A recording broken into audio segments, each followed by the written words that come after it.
أعوذ بالله من الشيطان الرجيم. بسم الله الرحمن الرحيم. الحمد لله رب العالمين وبه نستعين إنه خير ناصر ومعين وصلى الله على محمد وآله الطاهرين. اللهم كن لوليك الحجة ابن الحسن صلواتك عليه وعلى آبائه في هذه الساعة وفي كل الساعة وليا وحافظا وقائدا وناصرا ودليلا وعينا حتى تسكنه أرضك طوعا وتمتعه فيها طويلا برحمتك ya arhamar rahimin. Alhamdulillah, pada pembahasan kita pada kesempatan kali ini dalam rangka untuk mengenang hari atau malam syahadah dari Imam Ali Ar-Ridha alaihissalam, dan tema yang akan saya bawakan pada kesempatan kali ini insyaallah wilayah menuju gerbang tauhid yang sempurna. Hadirin dan hadirat yang dimuliakan oleh Allah Subhanahu wa taala, pada malam majelis syahadah Imam Ali ibni Musa Ridha alaihissalam, saya ingin mengajak kita semua merenungkan satu pertanyaan sederhana. Apakah seseorang cukup mengatakan la ilaha illallah untuk kemudian seluruh hidup kita otomatis menjadi hidup yang bertauhid atau tidak? Tentunya kita semua telah mengucapkan kalimat la ilaha illallah, yakni tidak ada Tuhan selain Allah.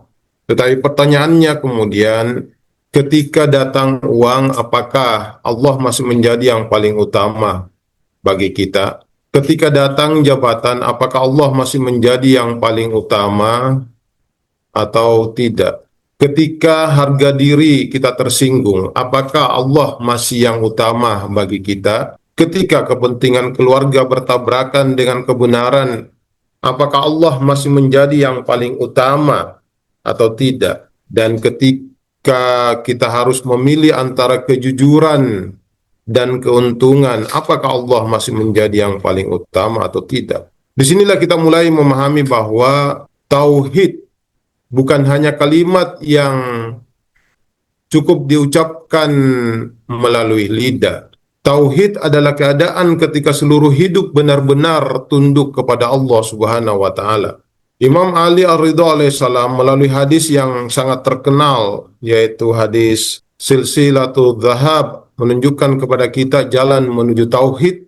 Dan ketika Imam Ali Ar-Ridha menyampaikan hadis tersebut, itu adalah hadis yang merupakan salah satu hadir yang menggetarkan sejarah. Ketika beliau tiba di kota Naisabur dalam rangka untuk menuju ke kota Khurasan, para ahli hadis berkumpul mengelilingi beliau. Mereka berkata, "Wahai putra Rasulullah, engkau akan meninggalkan kami. Tidakkah engkau menyampaikan kepada kami sebuah hadis agar kami memperoleh manfaat dari kehadiranmu?" Imam kemudian mengeluarkan kepalanya dari kendaraan yang beliau tumpangi dan berkata, "Aku mendengar dari ayahku Musa bin Ja'far, dari ayahnya Imam Ja'far bin Muhammad, dari ayahnya Imam Muhammad bin Ali, dari ayahnya Imam Ali bin Husain, dari ayahnya Imam Husain bin Ali, dari ayahnya Amirul Mukminin Ali bin Abi Thalib, dari Rasulullah sallallahu alaihi wa alihi wasallam, dari malaikat Jibril, dari Allah Azza wa Jalla." Allah Subhanahu wa taala berfirman, "La ilaha illallah hisni, faman dakhala husni amina min adzabi." Kata Allah Subhanahu wa taala, la ilaha illallah adalah bentengku. Barang siapa yang memasuki bentengku, maka ia akan aman dari azabku. Perhatikan di sini Allah berfirman. Nah, di sini kalau kita mau melihat pada Al-Quran juga dikatakan Allah berfirman. Di sini juga dikatakan Allah berfirman. Semuanya adalah kata-kata Allah. Namun apa perbedaan antara Al-Quran dengan hadis ini yang diriwayatkan oleh apa? Oleh Rasulullah Shallallahu Alaihi Wasallam dan para maksumin yang berujung kepada Allah Subhanahu Wa Taala. Nah, ini dikenal sebagai apa? Hadis qudsi. Nah, apa bedanya dengan Al-Quran? Antara hadis qudsi dengan Al-Quran dari sisi periwayatan yang langsung dari Allah berkaitan tentang maknanya itu sama antara Al-Quran dengan hadis qudsi. Sementara lafaznya, kalau hadis qudsi itu berasal dari Rasulullah dan Al-Quran lafaznya berasal dari apa? Dari Allah Subhanahu wa taala. Berarti apa? Lafaz dan makna kalau Al-Quran berasal dari Allah, sementara hadis qudsi makna dari Allah dan lafaz dari Rasulullah Shallallahu Alaihi Wasallam. Kalau kita melihat daripada sanad hadis ini, maka kita bisa mengatakan subhanallah. Kenapa? Karena silsilahnya, mata rantainya, itu semua adalah para maksumin. Yang meriwayatkan hadis ini adalah para maksumin. Imam Ali Ar-Ridha dari Imam Musa Al-Kazim, Imam Musa dari Imam Ja'far As-Sadiq, Imam Ja'far dari Imam Muhammad Al-Bakir, Imam Muhammad Al-Bakir dari Imam Zainal Abidin, Imam Zainal Abidin dari Imam Husain, Imam Husain dari Amirul Mukminin Ali bin Abi Thalib, Amirul Mukminin dari Rasulullah, Rasulullah dari Malaikat Jibril, dan Malaikat Jibril dari Allah Subhanahu wa taala. Karena itulah hadis ini disebut dengan apa? Silsilatul Dhahab, rantai emas. Tetapi Imam Ar-Ridha belum selesai.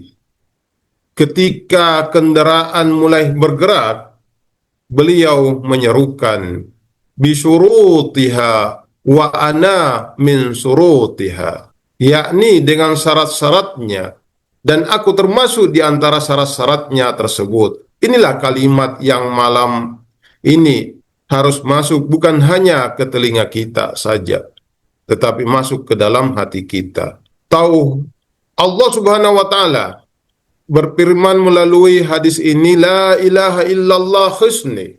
La ilaha illallah adalah bentengku. Apa fungsi benteng? Kita ketahui bersama bahwasanya benteng melindungi manusia dari serangan musuh. Kalau begitu, apa yang mengancam manusia? Yang mengancam manusia itu bukan hanya setan yang tidak terlihat, tetapi ada berhala-berhala yang sangat dekat dengan kita yang bisa mengancam diri kita. Yang mana berhala-berhala yang bisa mengancam diri kita tersebut? Ada berhala-berhala yang sangat dekat dengan kita, diantaranya adalah apa? Berhala uang, berhala kekuasaan, berhala popularitas, berhala ego, berhala kehormatan, berhala pendapat pribadi. Bahkan terkadang berhala terbesar bagi manusia itu sendiri adalah apa? Dirinya sendiri. Al-Quran mengingatkan tentang orang-orang yang menjadikan hawa nafsunya sebagai Tuhan. Maka tauhid berarti apa? Membebaskan diri dari semua penghambaan yang telah saya sebutkan tadi. Orang bertauhid berkata, ya Allah, uang penting, tetapi uang bukan Tuhanku. Jabatan penting, tetapi jabatan bukan Tuhanku. Pendapat saya penting, tetapi pendapat saya bukan kebenaran mutlak.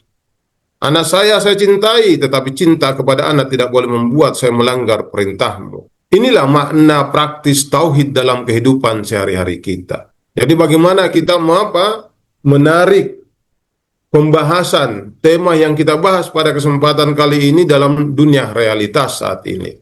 Karena terkadang kita terlalu melangit dalam membahasakan tentang tauhid, namun kita lupa untuk kemudian mendunia. Sementara yang realitas yang bisa kita lihat adalah yang ada di sekitar kita dan khususnya diri kita sendiri. Karena itu ukuran tauhid bukan hanya seberapa besar kita mengucapkan la ilaha illallah, tetapi seberapa kuat kita mengatakan tidak kepada segala sesuatu yang menjauhkan kita dari Allah Subhanahu wa taala. Kemudian Imam mengatakan bisyurutiha, dengan syarat-syaratnya. Artinya jangan membayangkan cukup dengan mengucapkan kalimat tauhid kemudian selesai. Tauhid memiliki apa? Konsekuensi. Kita mengatakan saya pengen untuk kemudian apa? Sehat. Ini adalah pengakuan. Saya mesti sehat. Tetapi memiliki syarat. Bukan hanya kita meyakini bahwasanya apa? Bahwasanya kesehatan itu penting bagi saya dan saya mengimaninya. Tetapi perlu kita perhatikan syarat-syaratnya. Kalau hanya sekedar mengimani saja, maka itu tidak cukup. Maka di sini dikatakan bisyurutiha adalah merupakan persyaratan untuk masuk ke dalam apa? Ke dalam la ilaha illallah. Kalau saya mengatakan Allah adalah Tuhan saya, berarti Allah mempunyai hak untuk menentukan bagaimana saya hidup. Allah menentukan mana yang halal dan mana yang haram. Allah menentukan bagaimana kita memperlakukan keluarga. Allah menentukan bagaimana kita mencari nafkah. Allah yang menentukan bagaimana kita memperlakukan orang-orang yang berbeda dengan kita. Allah yang menentukan bagaimana kita menggunakan kekuasaan, bagaimana kita menggunakan ilmu. Dan pertanyaannya kemudian, dari siapa kita belajar kehendak Allah itu secara benar? Nah, disinilah wilayah mempunyai kedudukan. Imam Ar-Ridha alaihissalam mengatakan, wa ana min syurutiha, dan aku termasuk syaratnya. Aku termasuk syaratnya, kata Imam Ali Ar-Ridha. Nah, ungkapan wa ana min syurutiha ini tidak lepas dari apa? Dari seluruh ungkapan baik di dalam Al-Quran maupun dalam riwayat-riwayat yang disampaikan oleh Rasulullah Sallallahu Alaihi Wasallam. Kalau kita melihat yang selaras dengan pembahasan ini, kita lihat ayat yang mengatakan atiullah wa atiur rasul wa ulil amri minkum. Syarat untuk kemudian mentaati Allah adalah mentaati Rasulullah. Syarat untuk mentaati Rasulullah adalah mentaati ulil amri. Kita tidak bisa mengatakan cukup Allah yang saya taati. Suatu kemestian, kelaziman ketika kita mentaati Allah, maka harus mentaati Rasulullah. Kita mentaati Rasulullah, maka kelaziman untuk kemudian kita mentaati apa? Waliullah, ulil amri. Kalau kita mengatakan bahwasanya saya cuma mengikuti siapa? Mengikuti Imam Ali misalnya, tidak yang lainnya. Ketika kita mengatakan hanya Imam Ali saja atau sebagian dari para maksumin yang kita ikuti, maka sama dengan menolak semuanya. Karena itu adalah merupakan persyaratan. Syarat untuk kemudian kita bisa kita dikatakan taat kepada Allah, taat kepada Rasulullah. Syarat untuk kemudian kita bisa taat kepada Rasulullah, maka taat kepada apa? Kepada waliullah, kepada ulil amri. Ulil amri itu adalah 12 maksumin. Di riwayat yang lain dikatakan bahwa inni tarikum fikum mutsakalain kitabullah wa itrati wa in tamassaktum bihima lan tadillu abada. Di sini Rasulullah Shallallahu Alaihi Wasallam mengatakan bahwasanya saya memiliki warisan. Warisan yang sangat berharga itu ada dua, yakni sebagai pusaka bagi Rasulullah Shallallahu Alaihi Wasallam, yaitu kitabullah. Nah, ketika kita taat kepada kitabullah, kita tidak cukup taat kepada kitabullah tanpa apa? Tanpa ada ahlul bait. Karena persyaratan untuk kemudian taat kepada kitabullah, maka syaratnya kita harus menerima siapa? Penafsirnya. Kapan kita tidak menerima penafsirnya? Ya sama dengan tidak menerima siapa? Kitabullah. Kita menerima kitabullah itu sebagai suatu syarat untuk kemudian apa? Menerima yang lainnya seperti Rasulullah dan Allah Subhanahu wa taala.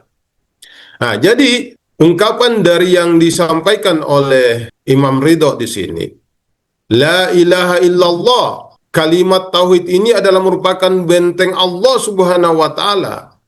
Tetapi itu tidak cukup. Ketika kita ingin mengikrarkan diri bahwasanya kita akan pasti aman dari azab Allah Subhanahu wa taala, tentunya apa? Tentunya tidak begitu saja kita memperoleh akibat dari apa? Akibat dari ketika kita hanya mengucapkan akibat dari ketika kita meyakini kalimat tauhid tersebut. Tetapi syaratnya adalah apa? Adalah para maksumin sebagai apa? Sebagai pendamping dari apa? Dari kalimat tauhid ini. Dan Imam Ridho adalah termasuk salah satu dari syarat-syarat tersebut. Ungkapan yang mengatakan bahwasanya ana min surutiha, Imam tidak mengatakan aku menggantikan Allah. Di sini jawabannya tentu dikatakan bahwasanya ungkapan tersebut tidak mengatakan saya menggantikan Allah. Wilayah di sini tidak berdiri berhadapan dengan apa? Dengan tauhid. Wilayah justru membawa manusia menuju tauhid. Kenapa? Karena wilayahlah yang menjadi apa? Penunjuk. Ahlul Bait tidak meminta manusia menyembah mereka. Inilah kesalahan sebagian daripada apa? Sebagian daripada orang-orang yang memfitnah, yang rajinnya memfitnah. Dan di sini disampaikan bahwasanya Ahlul Bait tidak meminta manusia untuk menyembahnya. Ahlul Bait mengajarkan manusia bagaimana menyembah Allah dengan benar. Ahlul Bait bukan tujuan akhir, Allah lah tujuan akhir. Ahlul Bait adalah apa? Petunjuk jalan terpercaya menuju Allah Subhanahu wa taala. Karena tujuan daripada penciptaan manusia apa? yakni untuk menyempurna. Wa ma khalaqtul jinna wal insa illa liya'buduni. Ini yang senantiasa kita dengar dan senantiasa kita baca. Kita dicipta untuk apa? Ya untuk menyempurna, beribadah untuk apa? Untuk menyempurna. Nah, menyempurna ya tentunya kita harus sama seperti apa? Harus sama seperti yang sempurna. Maka caranya apa? Maka caranya kita harus apa? Mengikuti yang sempurna itu. Nah, bagaimana caranya? Ya, dikatakan dalam sebuah riwayat dikatakan berakhlaklah kalian dengan akhlak Allah. Ketika kita berakhlak dengan akhlak Allah, maka kita akan menyempurna. Nah, bagaimana kita berakhlak dengan akhlak Allah? Nah, disinilah tempatnya, kedudukannya wali-wali Allah. Disinilah tempatnya para imam, para maksumin. Sebagai apa? Sebagai teladan, sebagai uswa. Untuk kemudian apa? Untuk kemudian kita ikuti karena ia adalah manifestasi tertinggi dari Allah Subhanahu wa taala. Jadi dengan kita mengikuti para imam, para maksumin, salah satunya adalah Imam Ridho, maka tentu kita akan memperoleh petunjuk yang bisa sampai kepada apa? Kepada kesempurnaan. Nah, di sini ada apa? Ada analogi, ada penyerupaan atau contoh untuk mendekatkan pemahaman kita terhadap apa? Terhadap kalimat tauhid dan wilayah. Bayangkan seseorang ingin menuju sebuah kota yang tidak pernah didatanginya. Ia mempunyai kendaraan yang bagus, satu. Bensinnya penuh, mesinnya sempurna, tetapi ia menolak petunjuk arah. Kalau saat ini kita mengatakan kita tidak menggunakan GPS, lalu mengatakan bahwasanya saya bebas, saya akan menentukan jalan saya sendiri. Nah, pertanyaannya apakah kendaraan bagus itu menjamin untuk kemudian ia sampai pada sebuah tujuan atau tidak? Tentunya jawabannya adalah apa? Tidak. Bahkan ketika ia tidak mengikuti petunjuk, ia tidak mengikuti arah dan jalur di mana seharusnya ia jalani, maka semakin cepat kendaraannya melaju.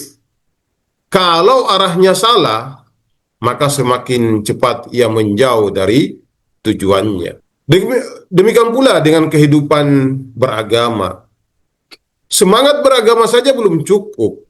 Rajin saja belum cukup. Banyak ibadah saja juga belum cukup.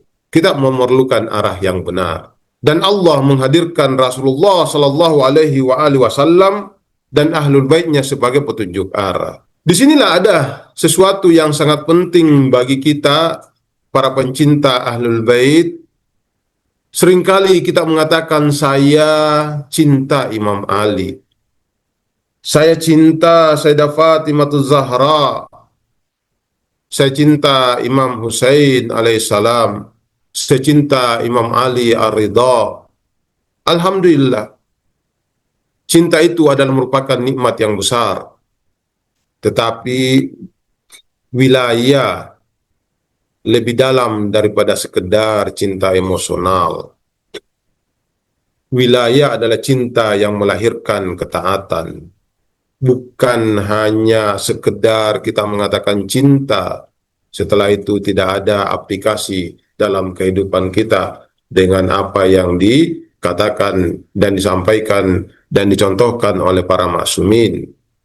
Kalau kita mencintai Imam Ali tetapi suka berlaku zalim, apa arti cinta kita?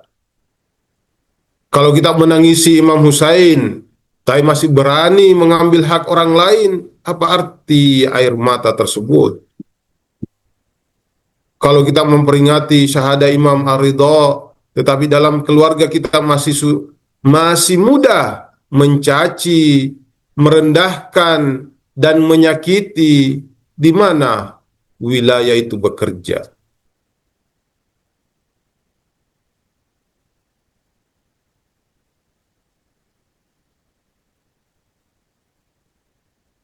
Karena wilayah bukan sekedar bertanya siapa imam yang kita cintai. Wilayah juga bertanya nilai siapa yang mengendalikan hidup kita. Itulah ujian sesungguhnya. Pada kesempatan kali ini, pembahasan tentang tauhid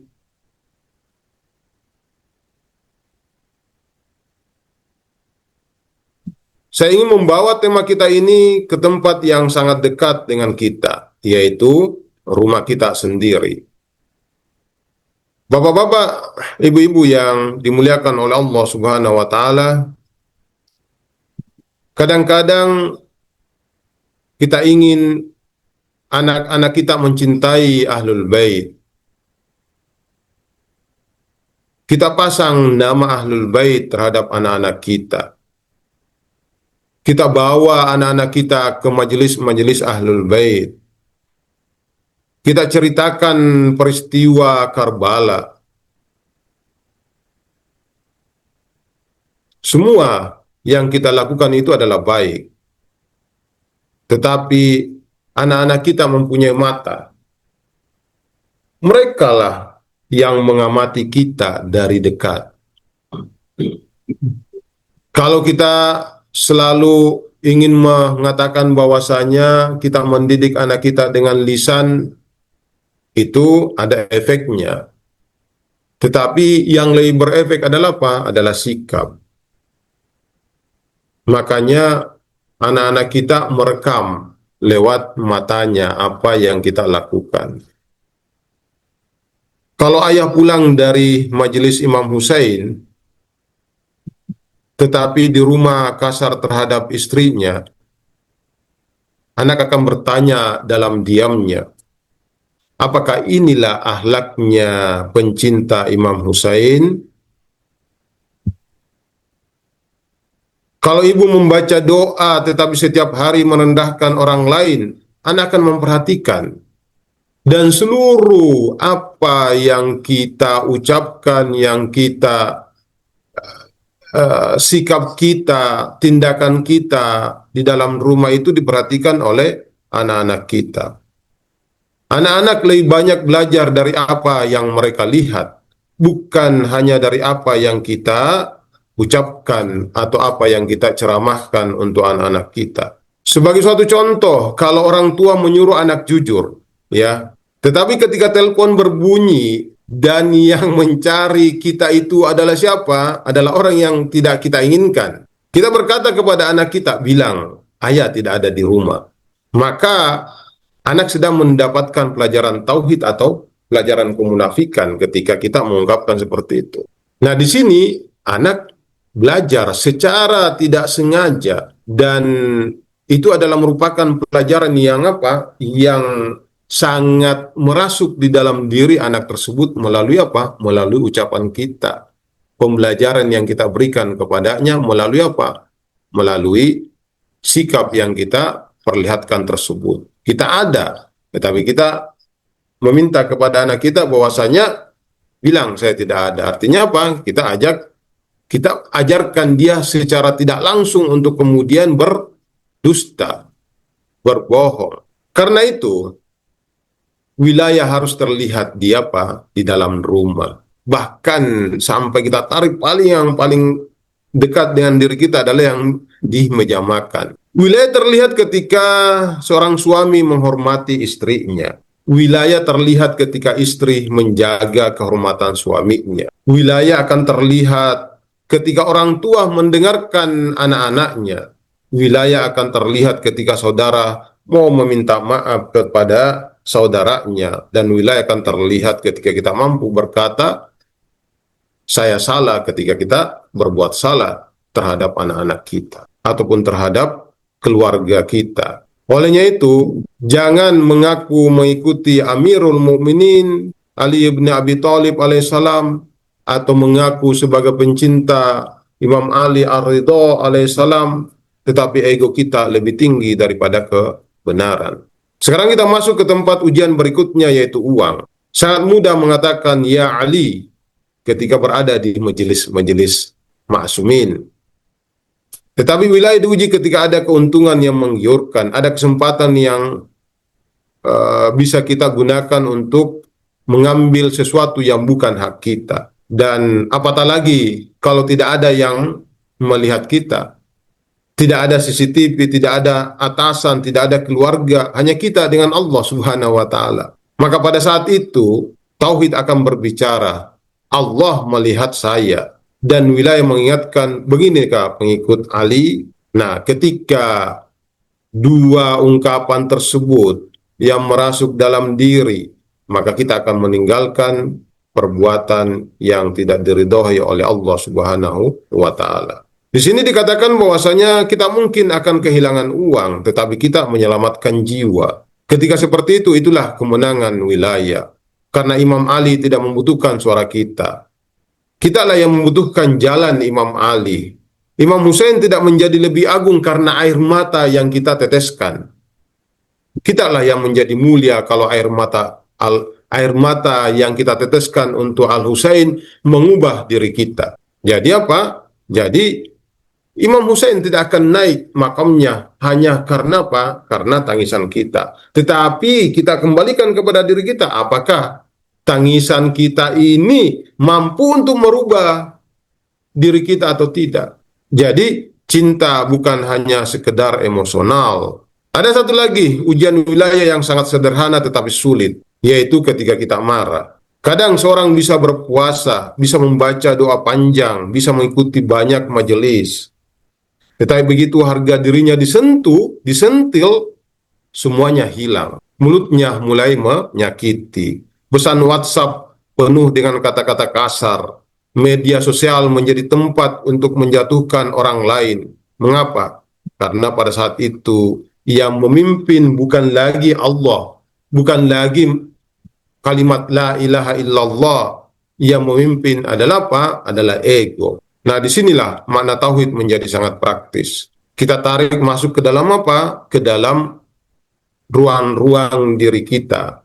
Yaitu pada apa? Pada sifat-sifat yang membuat diri kita menjauh dari Allah. Kenapa? Karena tadi sudah disampaikan bahwasanya berhala paling terbesar bagi kita adalah diri kita sendiri. Dan itulah yang diperangi oleh kita sebagai apa? Sebagai orang yang ketika kita sudah memperoleh kemenangan dalam perang besar, maka dikatakan oleh Rasulullah, musuh yang paling besar adalah diri kita sendiri, yaitu hawa nafsu kita. Nah, dalam persoalan marah di sini, sebelum membalas pesan saat marah, tanyakan dulu, apakah kalau Imam Ridho berada di samping saya, apakah kalimat ini tetap akan saya kirim atau tidak? Jadi setiap kita marah, nah, maka kita akan apa? Kalau kata guru saya mengatakan, ambil jeda 1 menit. Setelah itu 1-2 menit baru kemudian Anda Pak mengirim jawaban. Ketika ada orang yang kita marahi, maka apa? Maka ambil jeda dulu. Karena dalam waktu yang sesingkat-singkatnya itu, kadang kita akan mengalami perubahan. Tapi makanya dikatakan jangan kemudian menjawab ketika engkau dalam keadaan marah. Jangan engkau membalas ketika engkau dalam keadaan marah, karena pasti itu sudah bukan Anda lagi dan sudah bukan rasional Anda yang bermain. Maka dikatakan bahwasanya ketika Anda marah, maka tahan dulu kalau tidak bisa 1 menit, setengah menit. Kalau tidak bisa setengah menit, 15 detik. Yang jelas berhenti dulu. Baru kemudian apa? Baru kemudian memberikan jawaban. Nah, itu adalah sangat sederhana, tetapi itulah wilayah. Sebelum menyebarkan berita tentang seseorang, tanyakan apakah ini benar, apakah ini perlu, apakah Allah ridho atau tidak. Nah, inilah yang dimaksud dengan tauhid. Jadi tauhid bukan hanya pembahasan filsafat, bukan hanya pembahasan filsafat yang tinggi. Tauhid hadir di ujung jari kita ketika hendak menekan tombol kirim. Jadi ada di apa? Di ujung jari kita.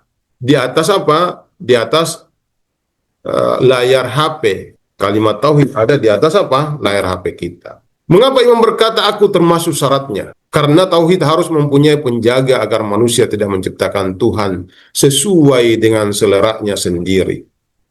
Semua orang bisa berkata, saya menyembah Allah, tetapi Allah yang mana? Allah sebagaimana yang diajarkan oleh Rasulullah dan Ahlul Baitnya, atau Allah menurut hawa nafsu kita. Ada orang yang mengatakan yang penting hati saya baik, tetapi ia meninggalkan apa? Kewajiban. Ada yang berkata Allah Maha Pengampun, lalu menjadikan pengampunan Allah sebagai alasan untuk kemudian terus-menerus melakukan dosa. Ada yang berkata agama itu cinta, tetapi melupakan keadilan. Ada pula yang berbicara tentang keadilan tetapi kehilangan kasih sayang.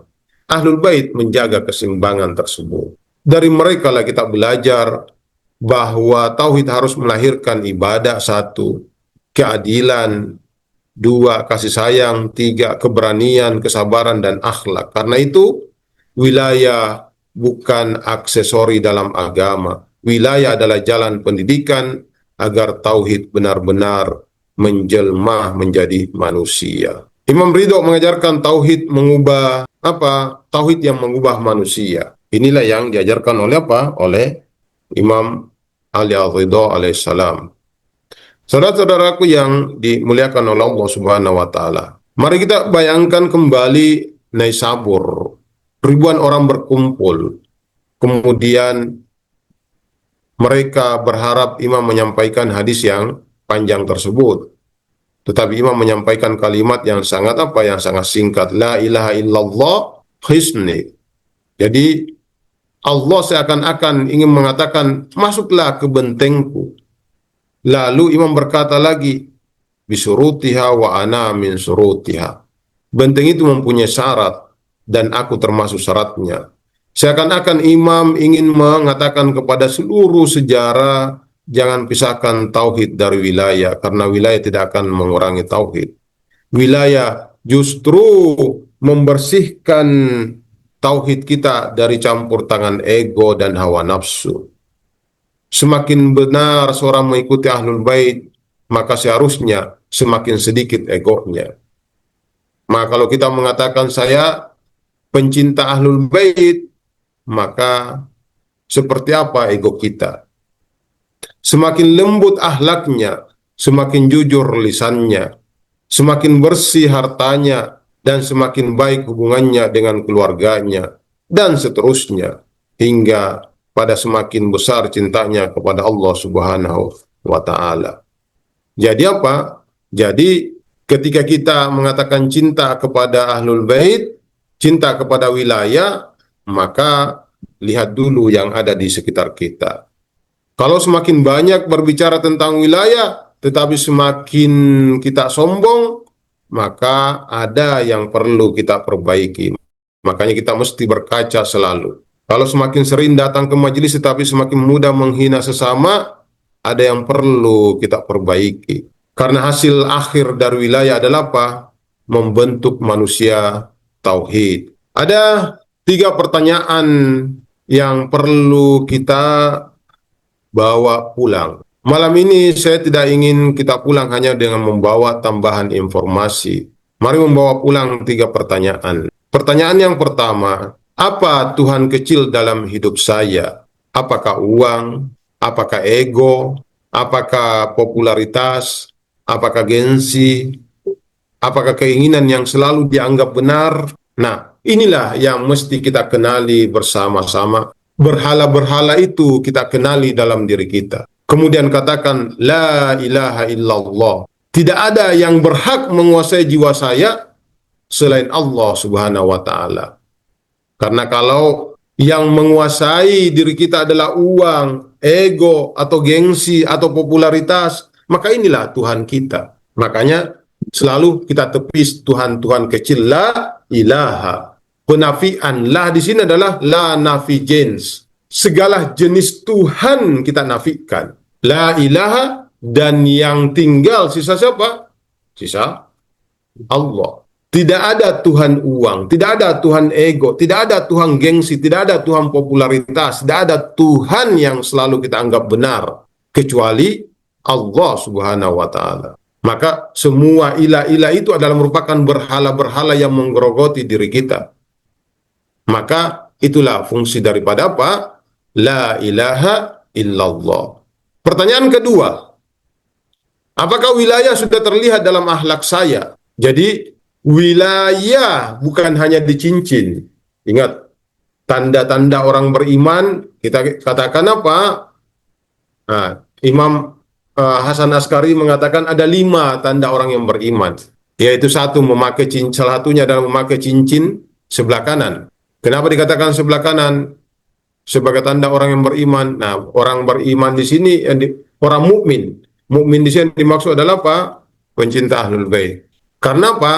Karena di saat wakil dari Muawiyah dengan wakil dari Imam Ali bertemu untuk melakukan konsolidasi, untuk bisa damai, nah, wakil dari siapa? Dari Muawiyah kemudian mengeluarkan cincin dari sebelah kanannya, di mana dianya sebelumnya adalah apa? Pengikut Imam Ali. Maka dia memakai cincin sebelah kanan. Di saat ia kemudian menjadi pengikut Muawiyah, ia kemudian mengeluarkan cincinnya di tangan kanannya, lalu kemudian menaruh di sebelah kiri.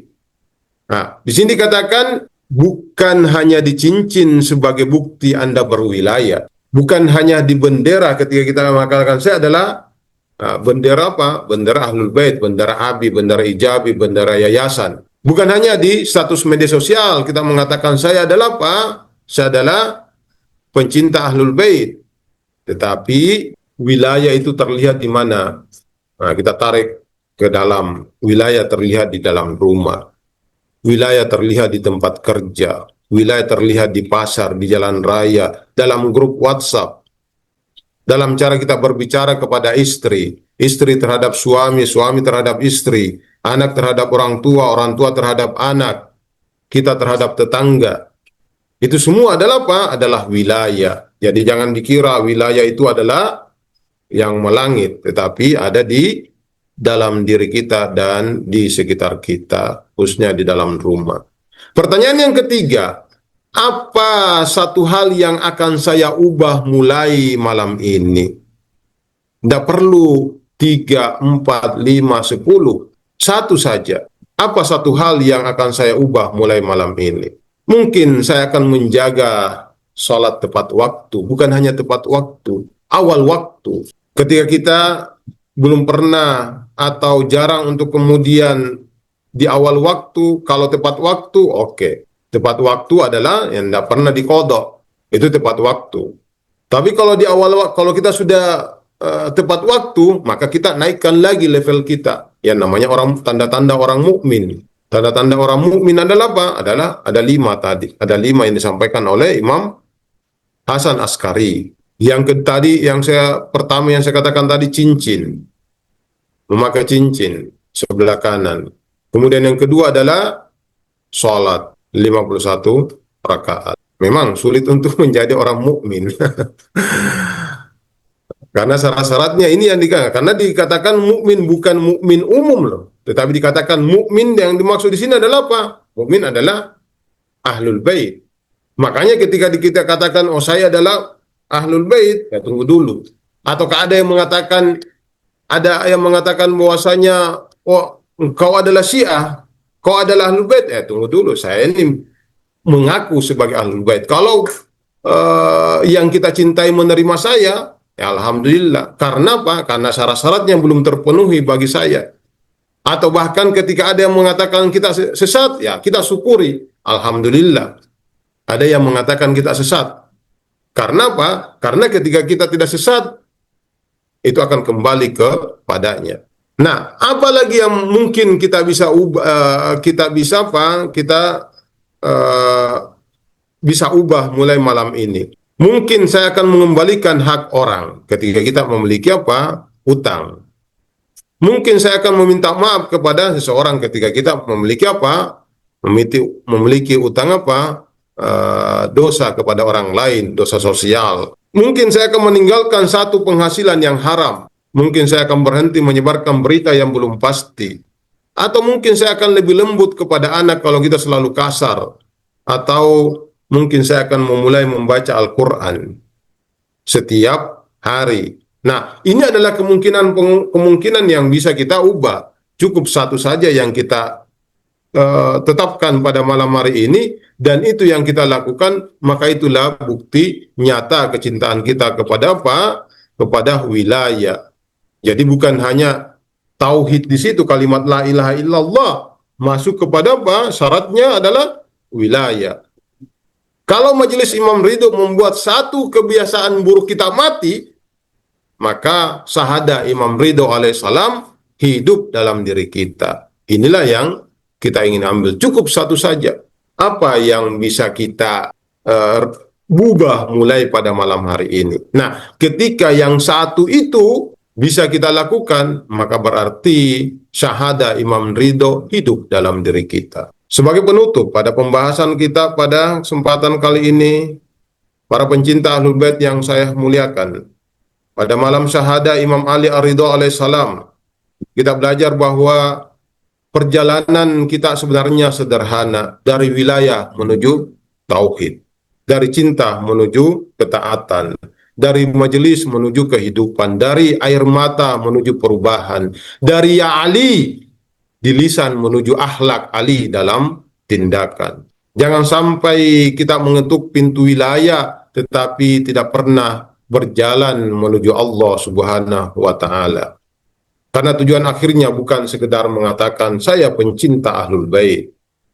Tujuan akhir adalah sampai pada keadaan ketika Allah melihat kehidupan kita dan kehidupan kita menjadi kesaksian la ilaha illallah, tidak ada yang saya sembah, tidak ada yang saya takuti secara mutlak, tidak ada yang saya cintai secara mutlak, tidak ada yang saya taati secara mutlak, kecuali Allah Subhanahu wa Ta'ala.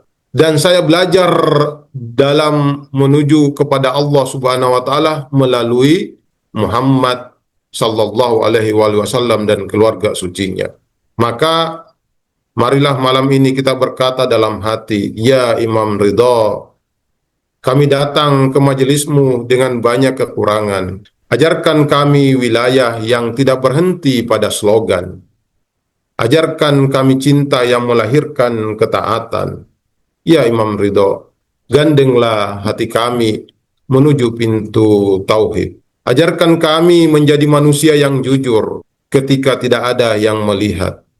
Manusia yang lembut ketika mampu membalas. Manusia yang adil ketika mempunyai kekuasaan. Manusia yang bersyukur ketika diberi. Manusia yang sabar ketika kehilangan.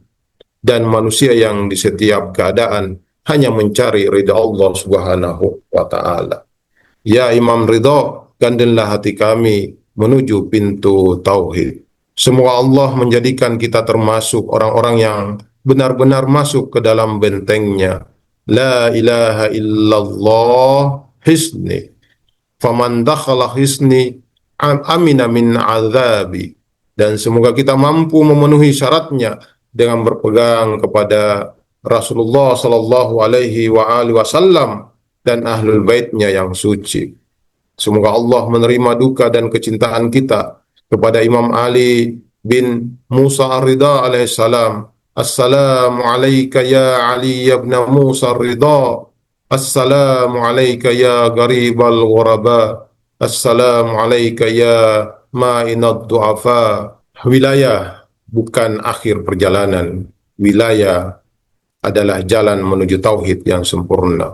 Allahumma salli ala Muhammad wa ali Muhammad. Mari kita membaca salawat khusus khusus Imam Ridho alaihissalam. Allahumma salli ala Ali ibn Musa Ridha al-Murtada al-Imam at-Taqi naki wa hujjatika ala man fawqal ardi wa man tahta thara as-siddiq syahid salatan kathiratan